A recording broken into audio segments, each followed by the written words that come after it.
Because if you want to talk about hitting hard, I mean, Ilia Topuria, fuck me. That's when you think, like, Max Holloway and Charles Oliveira. Charles Oliveira dominates Max Holloway, and then you realize, like, how quickly Ilia Topuria starched Charles Oliveira, and you go, how good is that guy? Right. He's a once-in-a-generation talent. Like, he knocked out in 3 fights 3 all-time greats. Insane. Volkanovski, and then he knocks out Max Holloway, and then he knocks out Charles Oliveira. In 2 different weight classes, he knocks out 3 all-time greats, 3 fights in a row. Yeah. And he just definitive starching of these guys. Like, he's a one... And think how good how dominant Volk is. Yeah. Like how good he looked against Diego Lopez. Right. Yeah. How good Max Holloway looks all the time, especially in the striking exchanges. Max is a very hard guy to hit, and Ilia just dominated him. He's fucking spooky good and insanely confident, insanely charismatic. Yeah. I mean, there's just people that are better than everybody else, and it seems like Ilia Topuria is one of those guys. He's just weirdly better than everybody else, and he can take it too. Like, one of the fights that he had, so when he was competing at featherweight, he took a fight at lightweight against Jai Herbert. And Jai Herbert, in the first round, caught him with a perfect head kick. Rocked him, dropped him, and Ilia Topuria wound up grabbing his legs, taking him down. They fought on the ground. And then the second round, Ilia just put him into the shadow realm. He hit him with a combination against the cage, where he hit him with, I think it was a left hook to the body and a right overhand that just spun his head around. It was wild. I mean, face first. Have you spoken to Justin Gaethje about the fact that he's main eventing the White House, and what part? I know no one's really giving him a shot, but you can't just completely count Justin Gaethje out, right? Like, he's still got some kind of shot. I mean, he's got nothing to lose. He could look at it as an opportunity where he's got nothing to lose, right? Like, you can't lose any worse than Max and Charles did. So, like, he can go out there and potentially catch Ilia. So I would say, because Justin's so good at like a dirty style of striking, it's like a dirty boxing, but kickboxing, whatever you want to call it, it throws good strikers off. Like, look at his fight with Rafael Fiziev. Rafael Fiziev is a very clean technical striker. You look at his fight with Rufi, it's a beautiful fight. It's a beautiful striking fight. You look at his fight with Bahamundos, beautiful striking fight. You look at his fights with Justin Gaethje, and you're like, that's just an ugly slugfest. But that's because Justin Gaethje is able to make you fall into his fight. It may look ugly to you, but that's how Justin wants to fight. And if he was able to do that with Rafael Fiziev, I think he could possibly do it with Ilia as well. So I think the fight might be closer than people expect. Ну и последнее, вот ты уже не раз давал понять, что Gaethje против Илии Топури это мисс-матч. Вот все-таки какой бы, не знаю, совет бы дал, может быть, Gaethje в той части, чтобы он там лучше выглядел, я не знаю, более конкурентным был бой?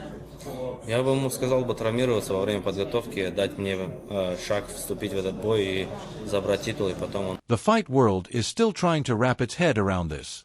And honestly, can you blame them? A historic fight card at the White House sounds like something straight out of a Hollywood movie. It feels like an idea someone pitched for a film that somehow became reality. But now it's official. We're about to witness something truly special. Ilia Topuria is set to face Justin Gaethje in the main event, and this isn't just another fight on the calendar. The announcement has already sparked heated debates across the combat sports world.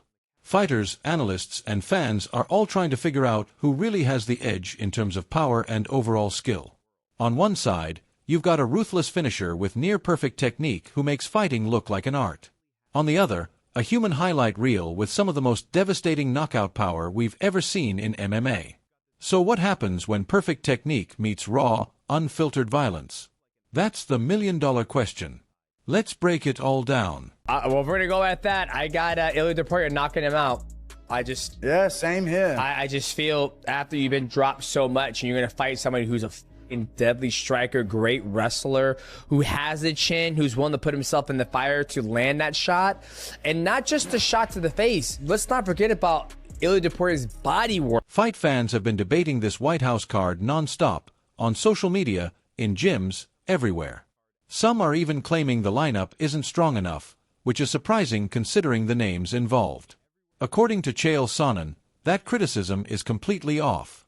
He believes the UFC has delivered the biggest fights possible for this event. You've got major stars like Sean O'Malley and Alex Pereira on the card, fighters who could easily headline any event. And then there's Ilia, making what could be a defining moment in his career. But Sonnen says fans are overlooking one key fighter, Justin Gaethje. This is a former interim champion and BMF title holder going after another belt. Ignoring what he brings to the table is a huge mistake when you look at his resume and what he's accomplished in the sport. And I share with you, when you look at the UFC White House, and somebody said the card sucks. They brought you what they had. What else could you ever ask of somebody? They brought you what they had. Sean O'Malley and Pierre have been battling for a while now for who's the biggest star in the sport. They're both on the card. Pierre is in a brand new weight class with a title opportunity. This is massive. He's not even the main event. Then we're told, while we have bona fide numbers between Pierre and O'Malley being the big stars in the absence of McGregor, we're told that Ilia Topuria is on the heels of everybody. So now he's going to come in against your favorite fighter's favorite fighter.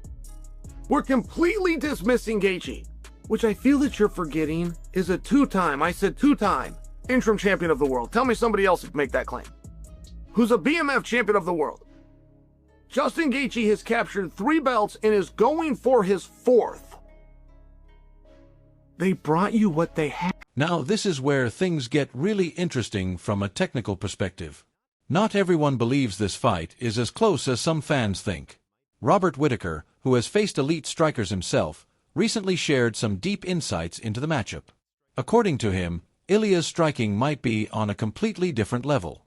He pointed to Ilia's timing, which is incredibly precise, his instincts that allow him to read opponents almost effortlessly, and his ability to land sharp counterattacks out of nowhere. Whittaker explained that Ilia has a unique ability to punish opponents for every movement they make inside the octagon. Every step, every opening, it all comes with a cost. Because of this, he believes Justin's team will need major adjustments. Even the version of Gaethje that fought Dustin Poirier might not be enough to beat Ilia at this stage of his career.